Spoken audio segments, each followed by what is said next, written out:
sur un top. Là, c'était un top 7. 7 jours, une semaine dans le mois dans le mois. Je pense que je vais le faire effectivement une fois par mois, à peu près, on va dire. Là, c'est en fait la semaine de mon anniversaire, pour être précis. J'ai pris. C'est-à-dire la seconde semaine de mars. Donc ça s'intitule donc effectivement 7 jours en mars, 7 jours en 7 jours effectivement tout simplement, c'est aussi simple que ça. Donc là c'est 7 jours en mars.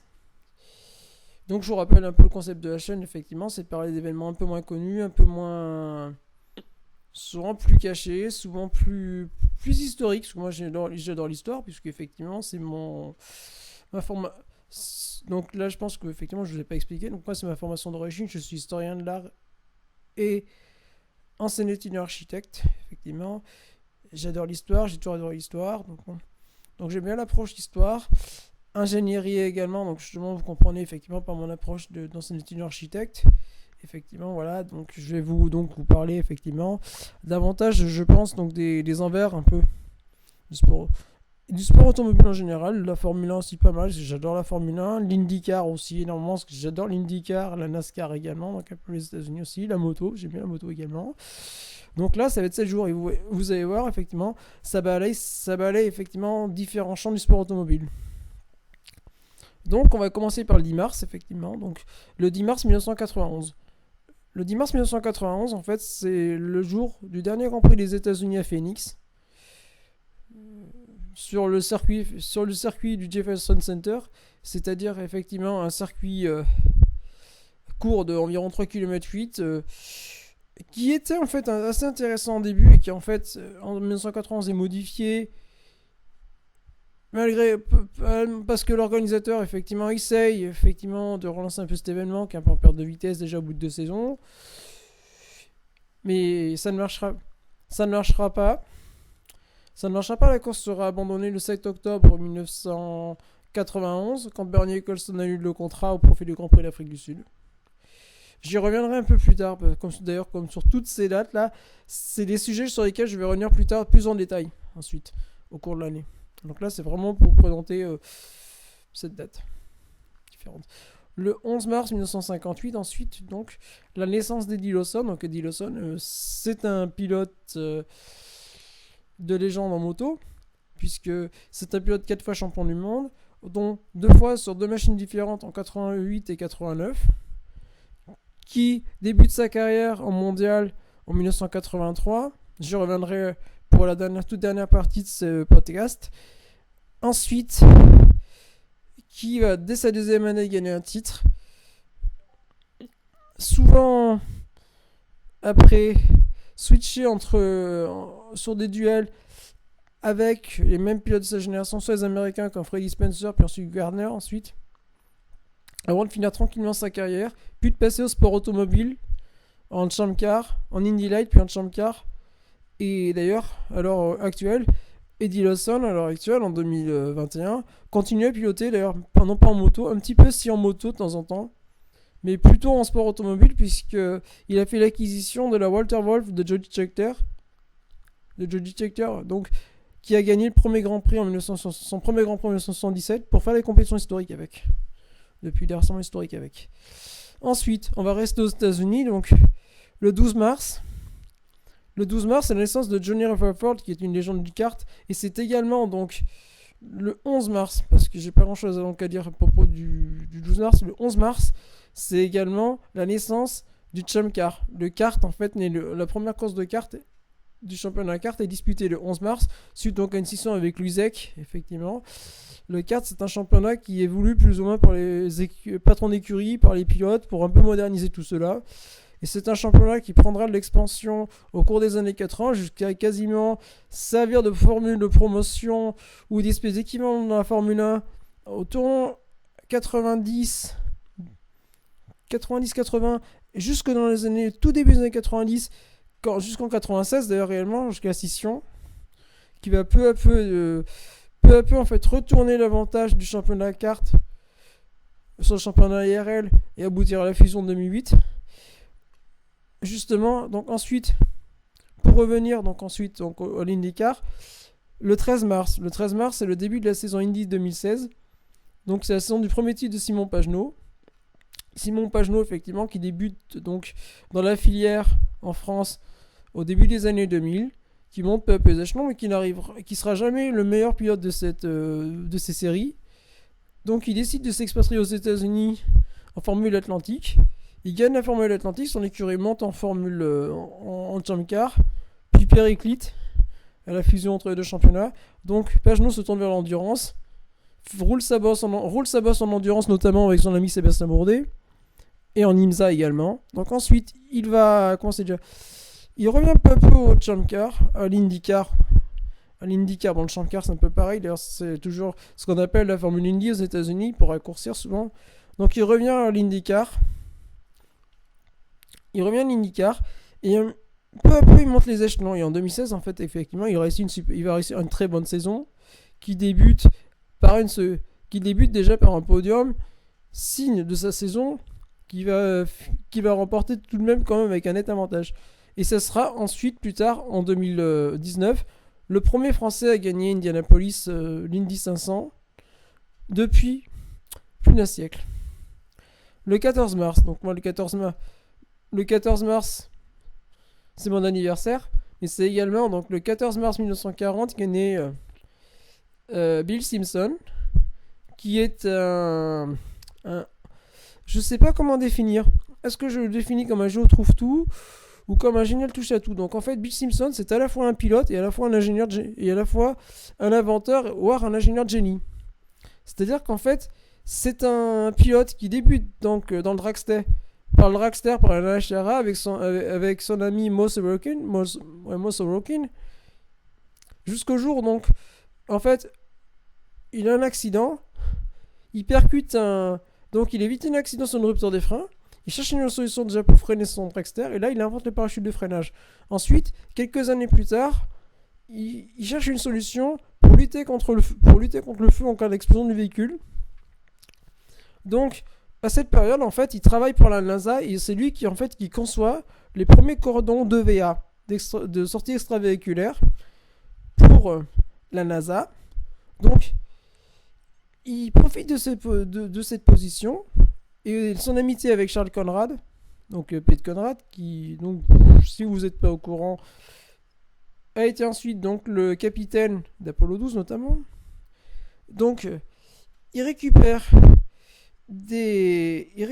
donc via Conrad du Nomex qu'il coupe, et tout en récupérant une combinaison d'astronaute mis au rebut, il se fabrique une combinaison. Il avait essayé des prototypes d'abord avec des vestes de haut fourneau, mais là il se fabrique une véritable combinaison, donc avec une tenue d'astronaute, effectivement, une combinaison pour se protéger donc en cas d'incendie. Et cette combinaison va très vite en Europe, elle tardera par contre aux États-Unis. Dès Indianapolis 67, suite au drame de Indianapolis 64 où 2 pilotes se tuent et un 3e pilote est gravement brûlé, est tout de suite adopté par 30 des 33 pilotes. Donc il continuera ensuite, il fabriquera. C'est lui qui ensuite va inventer également l'extincteur de bord sur les Formule Indy. Il va concevoir le casque Bandit, effectivement, qui est doublé, qui est un casque assez révolutionnaire pour l'époque. Il va concevoir les premiers casques en carbone qui lui vaudra l'air des ennuis. Il va concevoir donc diverses inventions. Ensuite, jusqu'en 2001. En 2001, il est rattrapé lors du scandale Earnhardt, suite à l'accident de Earnhardt, soi-disant une de sa ceinture aurait rompu, ce qui n'est effectivement pas le cas, puisque ça a été ce que je vous expliquerai courant avril dans le grand podcast que je suis en train de produire. En fait, c'est un secouriste qui a sectionné la ceinture. Bon, la ceinture a été filochée, mais pas rompue. Donc voilà, donc il revend sa société. Déjà, il avait déjà commencé à vendre sa société. Il revend sa société, il ouvre un restaurant parce qu'il adore la cuisine à côté. Donc il ouvre un petit dîner vers Indianapolis. Ensuite, il termine son. Donc ensuite, il recrée une société Impact Racing pour fabriquer des casques de football américain. Qui là aussi remporte un gros succès. Il revend sa société en 2010 suite à encore un autre scandale lié à des attaches défectueuses. Et donc il finit tranquillement son existence en gérant son petit restaurant tranquillement. Et il meurt en 2019, le 19 décembre 2019. Le 15 mars 1989. Donc le 15 mars 1989, c'est le jour du grave accident de Philippe Streiff. Donc Philippe Streiff est un pilote français né en 1955 qui passe assez tardivement à la Formule 1 en 1984 comme troisième voiture caméra chez Renault dans un premier temps, puis ensuite chez Tyrrell. En 1988, il signe chez AGS. Il reste chez AGS en 89. Et là, donc effectivement, dès les essais de pré-saison, qui sont déjà des essais assez mouvementés avec un gros accident de Thierry Boutsen dès le premier jour, au troisième jour des essais, Philippe Streiff est victime d'une rupture mécanique sur sa voiture s'envole. La voiture s'écrase ensuite contre le rail de sécurité, pirouette par-dessus le rail, blessant son pilote. Et donc, ensuite, Philippe Streiff aurait pu s'en tirer sans blessure très lourde, mais en fait, on a une mauvaise organisation des secours. Et donc Streiff, effectivement, voit l'état de ses cervicales déjà brisé, aggravé par des secouristes peu scrupuleux qui l'arrachent de la voiture. Puis ensuite, un transfert qui est absolument catastrophique, un hélicoptère des médecins, puisqu'ils n'ont pas de médecins à Rio, les médecins spino-vertébraux sont à São Paulo, donc se perdent. Donc suite à une série d'événements complètement ridicules, effectivement, Philippe Streiff, donc depuis, effectivement, est devenu tétraplégique. Voilà. Pour résumer. Le 16 mars 2001, donc il y a pile 20 ans. Un peu plus pile 20 ans. Bob Volek, effectivement, Bob Volek est victime d'un accident de vélo. Puisque bon, Bob Volek, en fait, avant d'être pilote automobile, 30 fois concurrent en Mans sans jamais gagner. Légende de l'IMSA, de l'AGT, pilote Porsche quasiment systématiquement. En fait, comment c'est déjà ? Donc Bob Volek est déjà un grand sportif dans sa jeunesse. C'est un skieur qui est champion du monde militaire et universitaire en 67 à Zakopane, qui fait partie de l'équipe de France, donc la fameuse équipe de France avec Guy Péria, Jean-Claude Killy, effectivement, notamment, les sœurs Guachel également. Donc il court un petit peu en sport automobile et il court également en cyclisme, notamment. C'est également un excellent cycliste aussi à côté de ça. C'est-à-dire qu'en fait, Bob Volek, en fait, effectivement, dans sa jeunesse, courait notamment contre Alain Bachung, puisque Bachung le chanteur était également un très bon coureur cycliste, donc il se tirait souvent la bourre. Il s'en servait pour s'entraîner pour le ski, comme le sport automobile. D'ailleurs, le sport automobile pour lui, c'était comme Killy, c'était un entraînement pour le ski en été, pour les trajectoires. Donc, il se blesse gravement, il se casse une jambe tout simplement. Juste avant les Jeux Olympiques de Grenoble, donc il ne peut pas défendre ses chances à Grenoble. Il décide de passer au sport automobile, d'abord en monoplace, d'abord en Herbie Gordini et un petit peu en monoplace, puis ensuite en monoplace, il veut tenter de faire une carrière de Formule 1. Il va jusqu'en 1972, donc il court pour Randoni chez Randall, mais là, il a pas assez d'argent, donc effectivement, il ne peut pas passer en Formule 1, donc il passe pas en Formule 1. Donc là, il décide de passer en endurance, et pendant près de 25 ans, ça va être une des forces dominantes de l'endurance, et notamment ça va être un pilote Porsche, parce qu'à côté de ça, Bob Volek, c'est le fils d'un grand concessionnaire de Strasbourg, et c'est aussi un concessionnaire, donc il a de très bonnes relations avec Porsche. Il pilote donc pour Porsche, mais il ne gagnera jamais au Mans. Il terminera plusieurs fois sur le podium, 6 fois sur le podium, 4 fois avec 4 pôles, 3 pôles, non c'est 4 victoires de catégorie, 3 pôles, donc jusqu'en 2001. En 2001, il fait un début de saison qui n'est pas super à Daytona, et Daytona il abandonne. À Texas, il termine à une place loin de ses espérances. Et donc il arrive à Sebring un peu revanchard. Il va essayer de bien se lancer sa saison à Sebring, mais malheureusement le 16 mars, en fait, il fait une sortie de récupération sur son vélo. Une petite sortie tranquille pour décontracter les jambes, de décontraction aux abords du circuit. Et là, il est percuté par une personne âgée qui, en fait, tout simplement explique. Et là, effectivement, cette personne, pour avoir vu un peu des actualités d'époque, est absolument sincère. Il expliquait, c'était une personne âgée qui est éblouie par le soleil. Donc, il voit pas la voiture. Il voit pas Bob Volek. Il percute Bob Volek avec son rétro. Ce qui fait chuter Bob Volek. Donc, Bob Volek meurt sur le coup. Donc, voilà. Donc, effectivement, c'est la fin de Bob Volek, qui n'aura jamais gagné le Mans durant sa carrière, qui aura gagné toutes les courses, mais qui n'aura jamais gagné le Mans. Ensuite, un petit peu avant, 18 ans avant, le 17 mars 1983, donc c'est le jour effectivement des premiers essais du Grand Prix d'Afrique du Sud 1983 à moto. Le premier Grand Prix en Afrique, d'ailleurs en moto, avec le début de deux jeunes pilotes. Donc Eddie Lawson, précédemment cité, qui débute ce jour-là, lui, pour deux, réellement, et Ron Aslam, qui lui débute à temps plein. Parce que Ron Aslam, effectivement, est membre d'une famille de motards, a commencé un peu à courir avant. C'est un coureur quand même qui est quand même bien réputé, puisque c'est un pote qui s'est battu un solide palmarès en Superbike, donc en Formule 1, FIM juste avant, un peu, voilà, spécialiste du Tourist Trophy. Son grand frère était pilote en moto, s'est tué quand il était gamin, donc il a dû arrêter passer une période. Il a recommencé un petit peu en wildcard au Grand Prix d'Angleterre. Son autre frère, effectivement, court aussi avec lui, mais lui en sidecar, il se tuera l'année suivante, ensuite, en 84. Donc, effectivement, donc on a affaire à une famille de motards. Ron Aslam, lui, effectivement, va durant ces années 80, va être un peu le pilote emblématique, après par contre de chez Honda dans un premier temps, puis ensuite de Elf, donc de la moto française de Claude Fior, notamment de Claude Fior et d'André de Cortins. Mais là, effectivement, c'est ses débuts.